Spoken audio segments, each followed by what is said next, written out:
while I kiss that guy. Well, hello, everybody. Welcome back to another video from your favorite man-child, Super Jesus Jackson. So for this video, I wanted to talk about the song that got me into rock music. Look, there might be, a couple top three, songs out there that injected my love of rock music into my veins.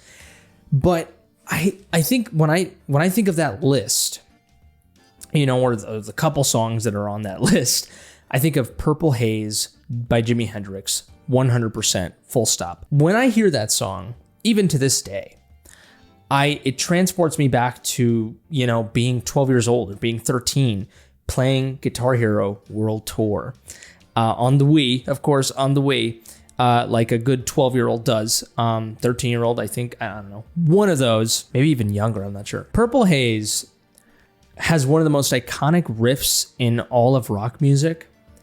And when I hear that riff, I don't know what happens, man. Like it transports me back to when I was that age, but also I remember being that age and listening to that riff and being like, I don't know why this is awesome, but it is, and it makes me feel stuff. You know what I mean? Like it was that powerful. And as you know, I love Michael Jackson. Michael Jackson's my favorite, artist, musician of all time. Even a song like Beat It, which is rock, essentially rock pop, but, rock.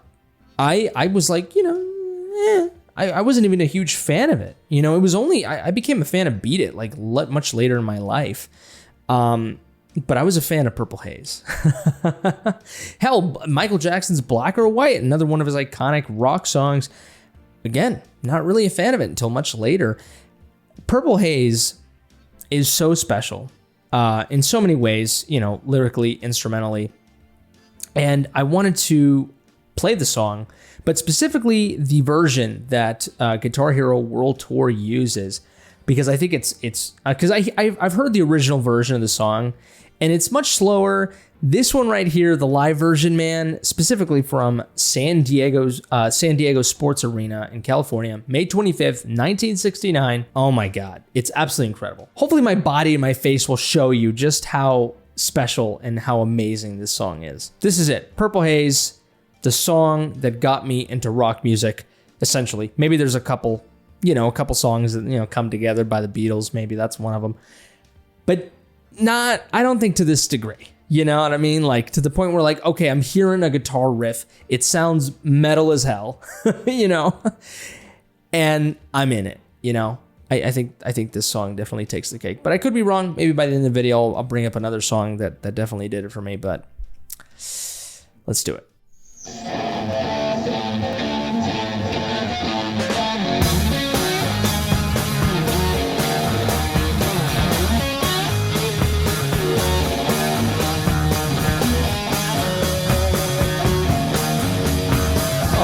Here we go.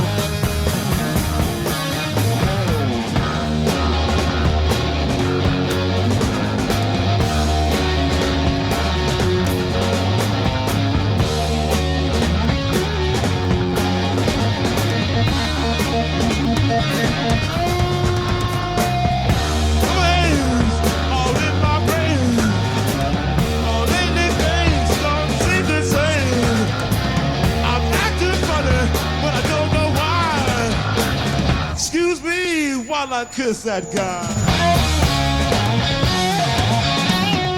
Purple haze all around. Don't know if I'm covered up or down. Am I happy or in the misery? Whatever it is, that girl put a spell on me. Help me, baby. Help me, baby.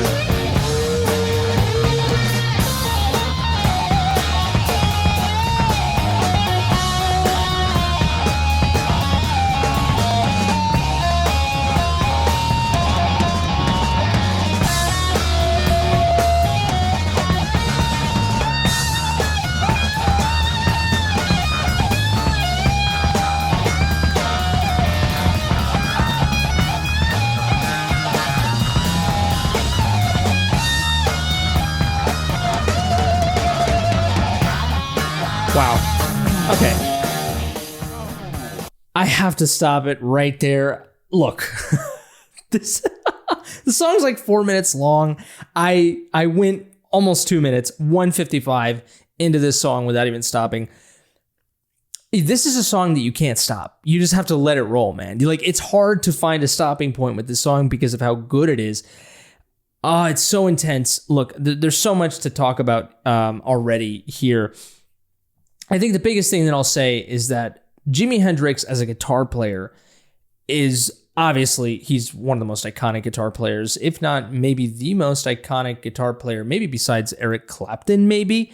In terms of influence, in terms of melody, in terms of, style and, Jimi Hendrix, he is the guy that you think of when you think of an electric guitar. You know what I mean? You're like, okay, I'm gonna play an electric guitar, or you want to get into playing an electric guitar. You listen to Jimi Hendrix, You could listen to Jimmy Page. You could very well do that. You could listen to Eddie Van Halen. Eddie Van Halen, I guess, might be a little bit more iconic maybe than Jimi Hendrix. But, it's debatable. Slash, of course. But I don't think Jimi Hendrix, is lesser than Slash, with all due respect to Slash, you know what I mean? Maybe I'm forgetting a couple here and there. Maybe let me know in the comment section below. I am not a rock expert by any stretch of the imagination, but Jimi Hendrix, man, he has this unique style to him. Obviously, he really popularized the wah-wah sort of sound to a guitar. But the thing about him, and this is how you really know, this is how influential he really is that there's something so avant-garde about his style of play and so metal, and not obviously not always in the most metal, you know what I mean? But there's this kind of whatever attitude to his playing, where it sounds so sloppy, but there's a lot of, actual intention when he does play his guitar, but there's a lot of the surface, almost the frosting of his playing is sloppiness, you know what I mean? But the cake itself is meaty, you know what I mean? It's got substance to it, but there's a lot of frosting on the outside. It's the wah-wah, it's the sloppiness, it's the sliding. There's just, it's messy. It sounds messy, but if you really break it down, he's playing, notes that actually fit and that actually make sense and that are melodic, when you really, really look at it, but zooming out, it sounds like it's chaos, but I think that contradiction there is so beautiful and so alluring. And I think, he was incredibly influential, not only from an actual guitar technique standpoint, influencing the way people play, but also just his attitude, man. Think of, him burning his guitar, you know what I mean? That's the sort of, metaphorically what that means, that the meaning of whatever, man, you know what I mean? I feel this right now, and this is what I'm going to do. And him playing, he that's his attitude when he plays, it's this sort of this is what I feel, and what he happened to feel was incredible, and it came across in the guitar playing. But he had this sort of, avant-garde, rebellious type of attitude that I think you could say inspired rock music in general, you know what I mean? From then on out, it was this sort of, from here on out, you get metal, you get Black Sabbath, and then you get grunge, with Nevermind and Kurt Cobain and everything. And it's just, it is so badass and it's so cool. But again, that's not to say that there isn't technique here. That's not to say that there isn't actual expertise here, because there is. He was a magnificent guitar player. He was incredibly proficient, and he was incredibly melodic. I think something that rock takes a lot of issue with some people is, it's just sound, it's just noise. There's no melody, but there's melody. And I can prove it to you. And not only in just playing the song and telling you, okay, look, here's a note, here's another note or whatever, but in the sense of, I remember this solo that he's playing. If you were watching my reaction, I was effectively air guitaring, the whole thing, and not fully, but I knew where the song was going melodically, the solo, you know what I mean? that is how iconic his guitar playing is when you are able to remember a guitar player's solo. That's how it's awesome, because it stays in your head in the same way that a pop song stays in your head, on the radio. So absolutely iconic. Here, the melodies that he occasionally sprinkles, like with his guitar playing, and then obviously just the sloppiness of it, is so amazing, and it fits the song perfectly well. But man, that riff.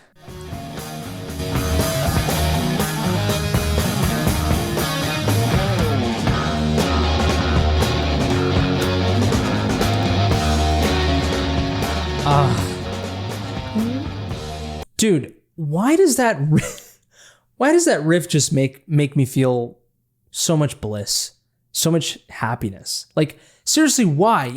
I think it has a lot to do with the chords that are being played, but my God, it is so incredible.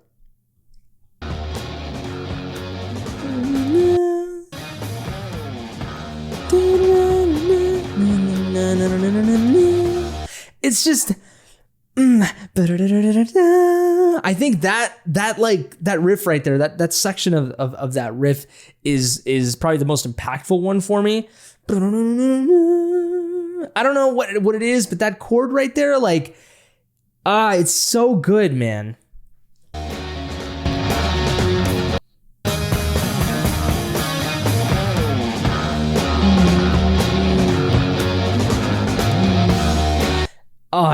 It's so good, man. Rhythmically, melodically, chord wise, it fits so well.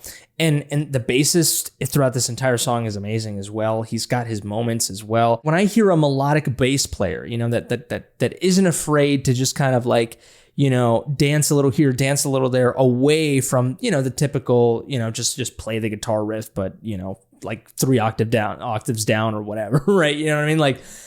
When I hear a bass player that isn't afraid to just be melodic and go out there, I see so much influence, and I don't even know who this bass player is. Maybe he's super iconic. I'm not sure. Maybe all bass players know him. But I hear this type of bass playing in, 90s rock bands, in 2000s rock bands, you know what I mean? I hear this, and it's so beautiful when you just kind of see the influence, of music, just throughout time. But absolutely love it. And the drummer here is awesome as well. Just so, just kicks all over the place, such a rapid pace, he completely elevates the song and gives it so much more intensity. And you hear it when there's these insane drum fills. Maybe, I think there's one right here.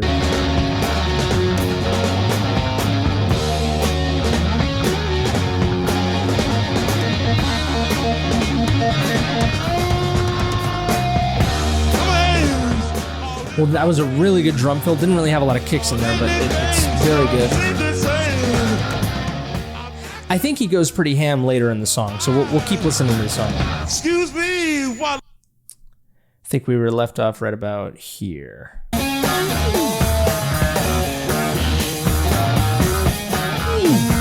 You hear that? Dum dum dum dum.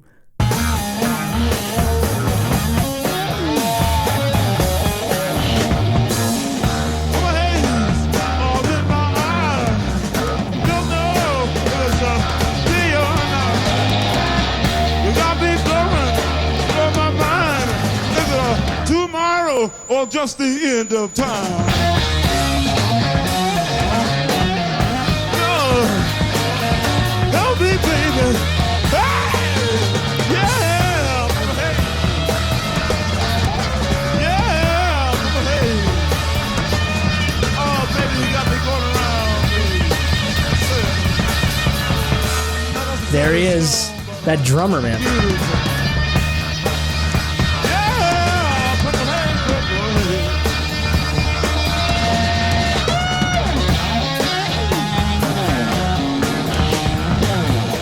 Again, it sounds like chaos, but there's just so much beauty here.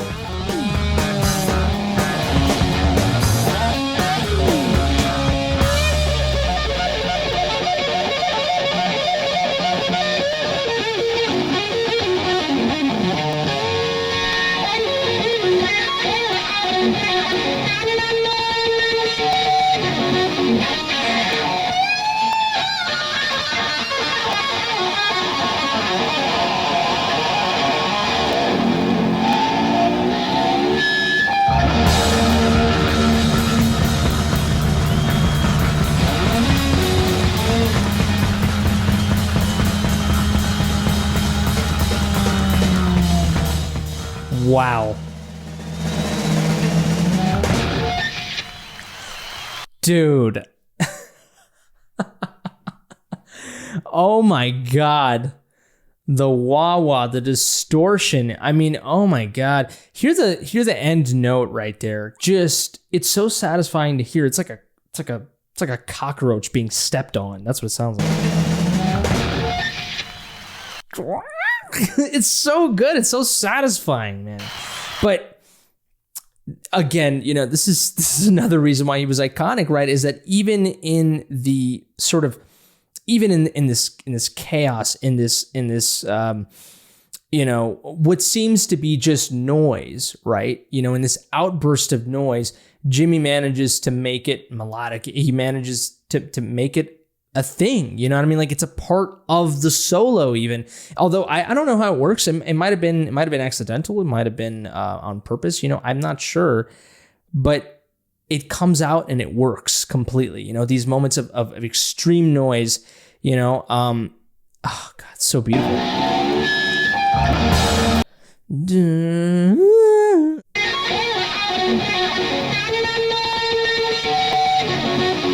Oh, that's so good. It's so satisfying. It really sounds like an alarm. Like an alarm, but it's so good.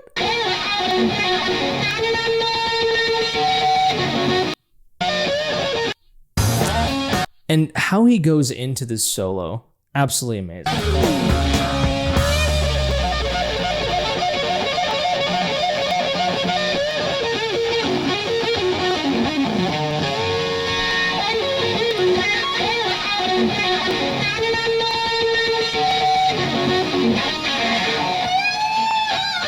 Yes. Again, especially this part right here, it's so messy, dude. I can't even really point out to you, oh, here's this note, here's this note, here's this note. But he's definitely playing notes, you know, and you could definitely, an expert, you know, or someone, you know, with a higher music theory capability than me would be able to point out the notes, perhaps, or Jimi Hendrix would be like, yeah, I guess I did this, you know, but like, it doesn't matter, you know what I mean? Like, this guy is breaking the rules here, you know, like, and he's doing it in such an effortless, such a beautiful way, you know, that oh my God, it sounds like ordered chaos, you know, that's what it sounds like.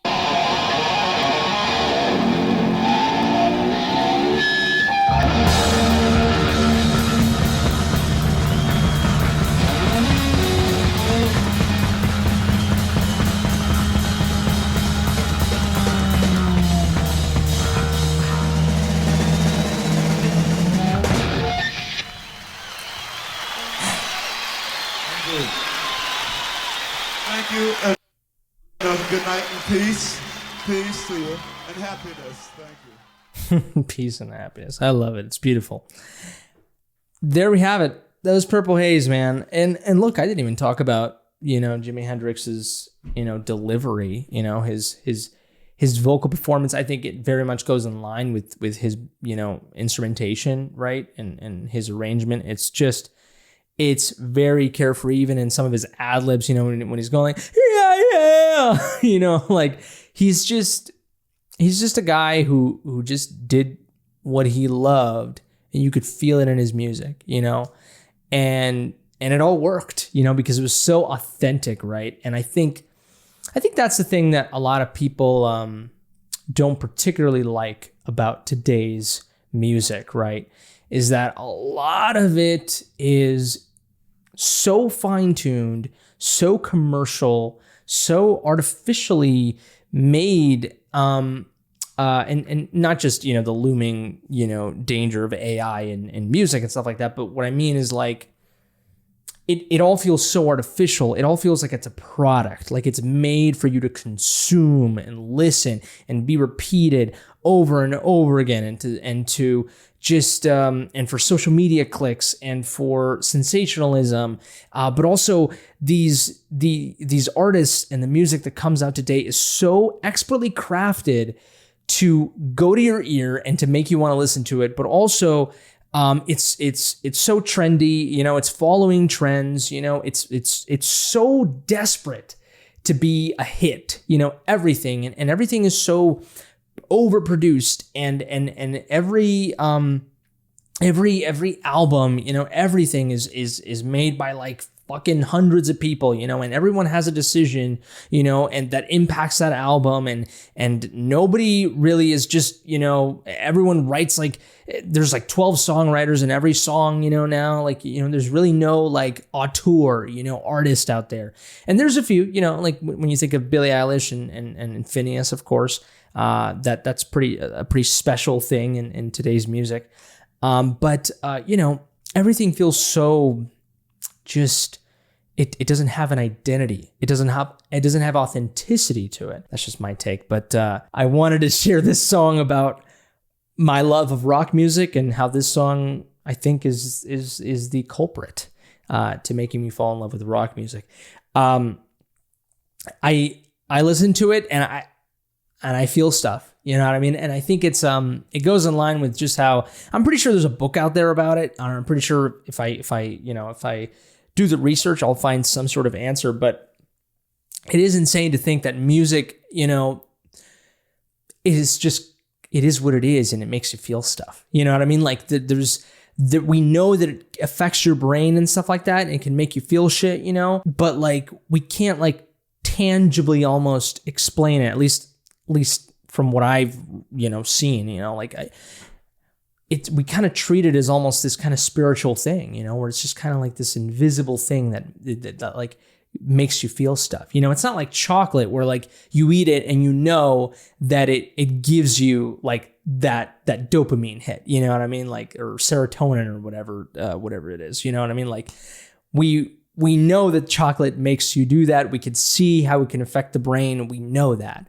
Music is perhaps a little bit more complicated, you know. I think there are some studies out there where, you know, a song is played and they can see how your brain is like affected because of it, but it's still this weird, you know, ambiguous kind of floaty idea, you know, at least from what I know. Maybe you have some links, or maybe you have a book out there that totally explains it. But I'm just saying that if we knew for sure or tangibly why music makes us feel the way that it does, I feel like it would be a much more, you know, well-known idea. And it's totally not. You know, we all just gotta be like, yeah, we like music, we like sounds and shit, you know, and then let alone going into the weeds, you know, of a specific genre or specific riff about why it makes you feel the way that it does. And I don't know why this song, it just sounds badass. It sounds cool. It makes me feel invincible. You know, that is what this song does. And it is what it is. And it's amazing. You know, and actually, now that I think about it, I think I've said many times on this channel that music is my religion. That's just kind of how I've always viewed it. I'm an atheist. Art is my religion, really. You know, that's the thing that I worship. And I remember being in a class when I was taking this like world like literature class or something, and we were reading about, you know, just how ancient people viewed God, you know, and just how different civilizations viewed God. But there was a line from the Bible or from a book that's similar to the Bible that had somewhere along the lines of a saying that goes like, I am what I am. Like that's like the word God in that scripture in English was translated to I am what I am.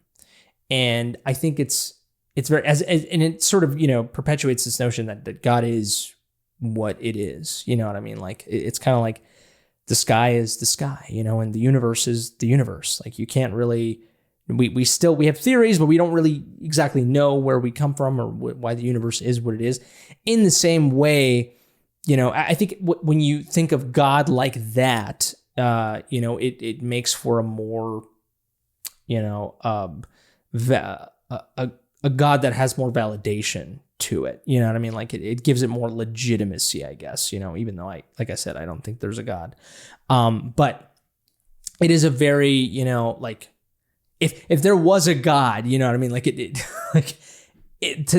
for it to have this mentality of like, I am God. I am what I am. You know what I mean? Like it is what it is, man. You know what I mean? Like it's a very, very like affirmative and very like confident philosophical, attitude,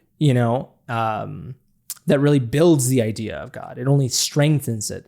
And so I think in the same way, music, it is that same idea. I listen to it and it makes me feel shit, and I can tell you kind of why it's this chord right here sounds badass, and this note right here sounds badass, and this combination that creates this riff makes me feel really badass and everything, and it's awesome, and it makes me feel bliss. And I can pinpoint, what thing makes me feel like that. But at the end of the day, it just is what it is. You know what I mean? Like, it's so. I think that's kind of an interesting way of looking at it. Thank you so much for watching this video. Let me know what you have to say about this song. Does it make you feel the same stuff that makes me feel?